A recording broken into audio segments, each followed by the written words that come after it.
नमस्कार जय हिंद। आज का जो समसामयिकी का टॉपिक है वो भारत के जो विदेश मंत्री जयशंकर जी, उनकी 3 दिवस की यात्रा साइप्रस की है। तो साइप्रस की यात्रा के क्या भारत के महत्व हैं, इससे भारत को क्या फ़ायदा है, चर्चा करते हैं इस मुद्दे को। देखिए, ये है साइप्रस। साइप्रस जो है भूमध्य सागर का तीसरा सबसे बड़ा देश है। इसके पहले 2 देश कौन से हैं? तो इटली के तहत आता सिसिली और कोर्सिका।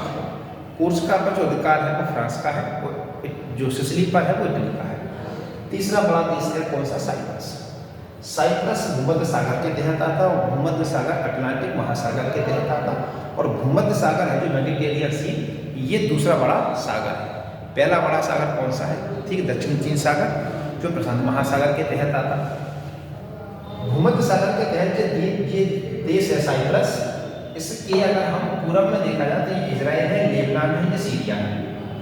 इसके उत्तर में देखा जाए तो ये तुर्की है। इसके उत्तर पश्चिम में देखा जाए तो ये ग्रीस है। ठीक है, दक्षिण में आओगे इसके भूमध्य सागर की, मतलब साइप्रस के दक्षिण में तो अफ्रीका महाद्वीप आ जाता है। अब देखो साइप्रस की पहले थोड़ी सी ऐतिहासिक पृष्ठभूमि क्या है। ये साइप्रस से इसकी राजधानी निकोसिया है। साइप्रस 2 भागों में बांट दिया तुर्की ने। किसने बांट दिया? इसने, तुर्की ने। ये जो हिस्सा है ना इतना उत्तरी साइप्रस, इस पर कब्जा किसका है? तुर्की का है। और तुर्की का कब्जा कब से है? जो ये 1974 में तुर्की ने हमला कर दिया था इस पर, तब से कब्जा कर लिया था। समझे ना? साइप्रस जो है 1960 में स्वतंत्र हुआ था। किससे? ब्रिटेन से। 1960 में जब ब्रिटेन से स्वतंत्र हुआ तब तक ठीक था। 1974 में क्या हुआ? तुर्की ने इस पर हमला कर दिया। तो इसका समर्थन 1974 में किसने किया था? ग्रीस ने किया था। भाई ग्रीस इसका विरोधी है, वह तो साइप्रस का समर्थन किया था। ये उन्होंने गलत तरीके से कब्जा किया है, परंतु परिणाम ये हो गया उत्तरी क्षेत्र पर तुर्की ने कब्जा आखिरकार कर लिया। ठीक है, तब से चला। इसके बाद 1975 में वियना कन्वेंशन हुआ दोनों के बीच, तुर्की और साइप्रस के बीच, परंतु उसका सॉल्यूशन कोई नहीं निकला। अब देखो कहानी क्या है। भारतीय जो विदेश मंत्री की यात्रा है उसका महत्व देखो।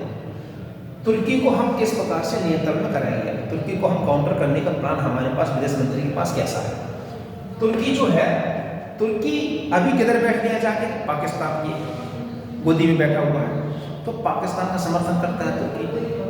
पाकिस्तान को ड्रोन देने की बात की जा रही है। वही ड्रोन है जिनका प्रयोग यूक्रेन ने रशिया के विरुद्ध किया, उसी ड्रोन को देने की बात की जा रही है। क्यों? ताकि भारत को तुर्की इनडायरेक्टली काउंटर करे पाकिस्तान के माध्यम से। पाकिस्तान को ड्रोन देगा, वो ड्रोन का प्रयोग इनके खिलाफ करेगा, भारत के खिलाफ करेगा। एक प्रकार से भारत को पाकिस्तान का समर्थन करना। कश्मीर के मुद्दे को बार बार वैश्विक मंचों पर उठाना, ये तुर्की का उद्देश्य है। ठीक है, इसके बाद चाहे वो पीओके की बात हो, चाहे वो कश्मीर हो, चाहे 370, हमेशा वो पाकिस्तान का समर्थन करता है।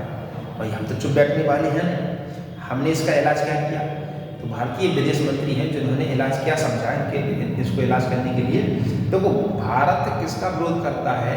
उस देश का विरोध करता है जिसने गलत तरीके से या अवैध तरीके से किसी देश पर कब्जा कर लिया। भाई क्यों? क्योंकि हम भी उस दर्द से महसूस कर रहे हैं। जैसे 1948 में पाकिस्तान ने कब्जा कर लिया था पीओके पर, समझे ना? तो तब से लेकर आज तक वो पीओके कहाँ है? पाकिस्तान के पास है। इसके बाद यही कहानी तुर्की ने कब्जा कर ली, इसलिए हम विरोध करेंगे किसका? जिसने कब्जा किया गलत तरीके से। तो अब हमने समर्थन दिया है साइप्रस को देने की बात की, भैया हम आपके साथ हैं इस मुद्दे को लेकर, उत्तरी साइप्रस को लेकर। तो अब ये मिर्च किसको लगेगी? तुर्की को लगेगी। भैया तुम क्यों इंटरफियर कर रहे हो? भैया तुम क्यों इंटरफियर करते हो? बात सही है, जातीयता बराबर होगा। तुम उसको ड्रोन दो पाकिस्तान को, तो हम भी इसको सप्लाई करेंगे ब्रह्मोस पर आगे चल के, है ना? तो इनको काउंटर हम कैसे करें? साइप्रस को हम समर्थन देने की बात की, भैया अवैध है, हम आपके साथ हैं, किसी भी वैश्विक मंचों पर हम आपका समर्थन करेंगे। तो भैया इसने भी समर्थन देने की बात की। भारत और साइप्रस के जो संबंध है वो 60वीं वर्षगांठ मनाई जा रही है ना? तो 60वीं वर्षगांठ मनाई जा रही है, तो फिर आखिरकार है क्या? साइप्रस ने भी कह दिया भैया कि भारत को यूएनएससी में स्थायी मेंबरशिप मिलनी चाहिए। साइप्रस के साथ, भारत और साइप्रस के साथ 214 मिलियन, ठीक है, जो यूएस डॉलर उसका व्यापार भी होता है साइप्रस और भारत का। समझे ना। साइप्रस ने ये भी कह दिया कि भारत को जो न्यूक्लियर सप्लायर ग्रुप है उसमें शामिल होना चाहिए, हम उसमें दावा करते हैं समर्थन का। तो इस प्रकार से समर्थन साइप्रस द्वारा भी जताया गया। तो फिर हमारी भी जिम्मेदारी कुछ बनती है साइप्रस का समर्थन करने के लिए। तो जब हम साइप्रस का समर्थन करेंगे तो प्रेशर किस पे आएगा? तुर्की पर। क्यों? क्योंकि 2023 जो वर्ष है ये भारत का वर्ष है, क्योंकि 2023 में G20 की सम्मेलन की अध्यक्षता कौन कर रहा? भारत कर रहा है।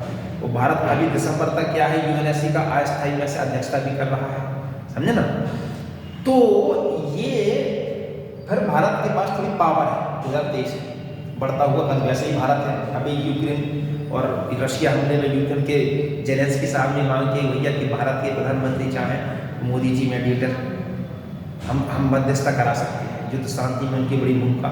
तो ये भारत का बढ़ता हुआ एक कदम है। तो जैसे जब भारत साइप्रस का समर्थन करेगा तो ये फिर ऑटोमेटिक कंट्रोल इसको मिर्ची लगेगी, तो फिर ये भी उधर नरम होगा तो हम भी इधर नरम होंगे।